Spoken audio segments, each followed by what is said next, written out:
अस्सलामुअलैकुम, कैसे आप सब लोग? उम्मीद है आप सब लोग खैरियत से होंगे। ENG 101 GDP रोजी नंबर स्प्रिंग 2023 एक सोल्यूशन है।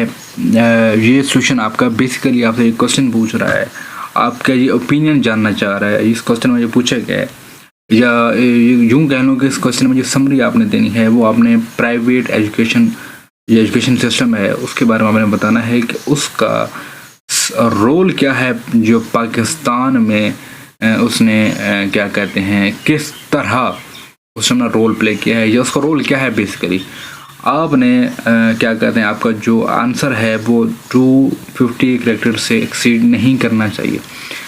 इसका मतलब ये है कि आप अपने आंसर को जितना कंसाइज रखेंगे, जितना पॉइंट टू पॉइंट रखेंगे, उतना आपका आंसर वो बेहतर और अच्छा कंसिडर किया जाएगा। जो न्यू स्टूडेंट्स हैं, मैं उनके लिए ये बात बोलना चाह रहा हूँ कि जस्ट पॉइंट टू पॉइंट, ठीक है, स्ट्रेट फॉरवर्ड आपने बात करनी है, पॉइंट टू पॉइंट आपने बात करनी है। ये कोई 11-12 या मैट्रिक वाला किस्सा नहीं है कि अपने बैठ के कपड़े मारनी है। यहाँ पॉइंट टू पॉइंट चीज़ें कंसिडर की जाती हैं और ज़्यादा लेंथी नहीं होना चाहिए। जस्ट पॉइंट टू पॉइंट चीज़ें कंसिडर ये आपकी मेंशन होनी चाहिए। ये जो सोल्यूशन है GDP का, ये काफ़ी लेंथी है, लेकिन आपने करना क्या है कि आपने इस सोल्यूशन को रीड करना है, समझना है, समझने के साथ साथ अपने लिहाज से, अपने तरीके से आंसर को राइट करना है। राइट करने के बाद आपने इसको पब्लिश कर देना है या सबमिट कर देना है। एक बात याद रखना है कि छापा तो कभी आपने नहीं मारना, चाहे वो असाइनमेंट हो चाहे वो GDP हो, आपने छापा नहीं मारना क्योंकि आपको 0 मार्क्स मिलेंगे। कोशिश यही करनी है कि जितना आप उसके अंदर अपनी जो वर्डिंग है, जो अपना सेंस ऑफ ह्यूमर है अपने आंसर के अंदर वो डालेंगे, उतना जो आपका इंस्ट्रक्टर है या आपका जो टीचर है वो आपको अच्छे मार्क्स उसके देगा और आपका जो आंसर होगा वो अच्छा उसको कंसिडर करेगा।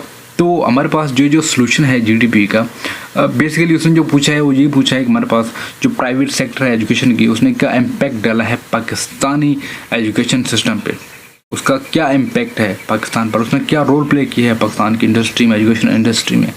बेसिकली है तो इंडस्ट्री, उस पाकिस्तान की इंडस्ट्री में उसने क्या रोल प्ले किया। तो सबसे पहले जो मैंने लिखा है कि हमारे पास जो प्राइवेट सेक्टर का जो प्राइवेट सेक्टर है एजुकेशन का, उसने ही बहुत significant and manufactured role play किया पाकिस्तान की एजुकेशन डिपार्टमेंट में, ठीक है।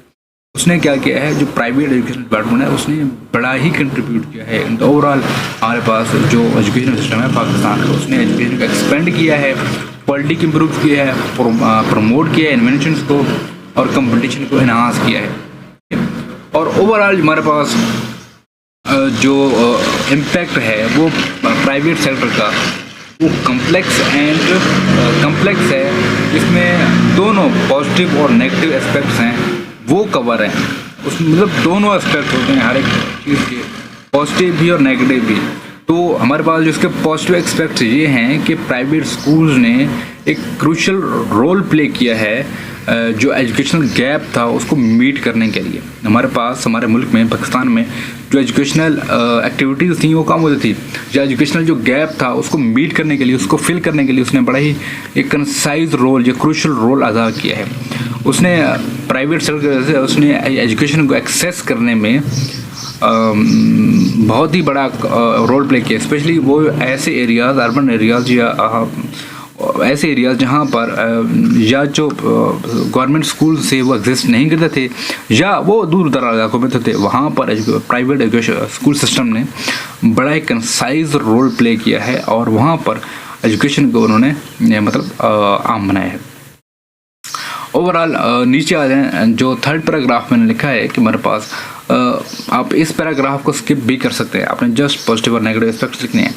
तो मैंने इसमें ये एडिशन ऐड की है, आप चाहें 1-2 लाइन इसमें ऐड कर सकते हैं, ना चाहें तो ना ऐड करें। हमारे पास प्राइवेट इंस्टीट्यूट हैं उन्होंने वो फ्लेक्सिबल हैं, ठीक है, वो सर्कुलर में उनका जो टीचिंग मेथड है वो न्यू टेक्नोलॉजी को अडेप्ट करते हैं। देखें आप जितने भी पाकिस्तान में प्राइवेट कॉलेजेस हैं, प्राइवेट यूनिवर्सिटीज़ हैं, उनका जो टेक्नोलॉजीज़ हैं या जो उनमें जो उनका जो स्टैंडर्ड है वो काफ़ी ज़्यादा अच्छा है जो हमारे पास गवर्नमेंट की यूनिवर्सिटीज़ हैं। तो सेम है, यही बातें मैंने 2-4 लिखी हैं, ये आप कर लीजिएगा। उसके बाद कह रहा है कि हमारे पास जो प्राइवेट सेक्टर का इम्पैक्ट है वो किसी भी चैलेंज से खाली नहीं है।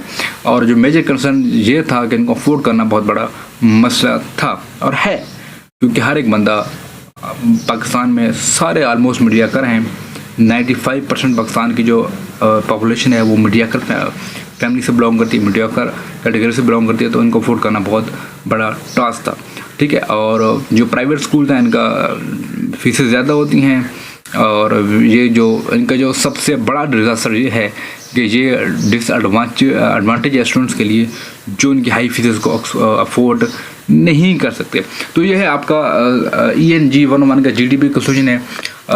होप्स आपको ये समझ आया होगा। किसी को कोई क्वेश्चन कोई क्वेरी नीचे कमेंट करना, अगर किसी को ये सोल्यूशन फाइल चाहिए तो मेरी वेबसाइट पर आपको ये मिल जाएगी, वेबसाइट का लिंक मिल जाएगा आपको डिस्क्रिप्शन में। कोई क्वेश्चन हो मेरे फेसबुक पेज पर आप डायरेक्ट मुझसे कांटेक्ट कर सकते हैं। किसी ने ऑनलाइन क्लास लेनी हो और कोई मसला हो तब भी आप मुझसे कांटेक्ट कर सकते हैं मेरे फेसबुक पेज पर। मिलते हैं नेक्स्ट वीडियो में, तब तक के लिए अल्लाह हाफिज़।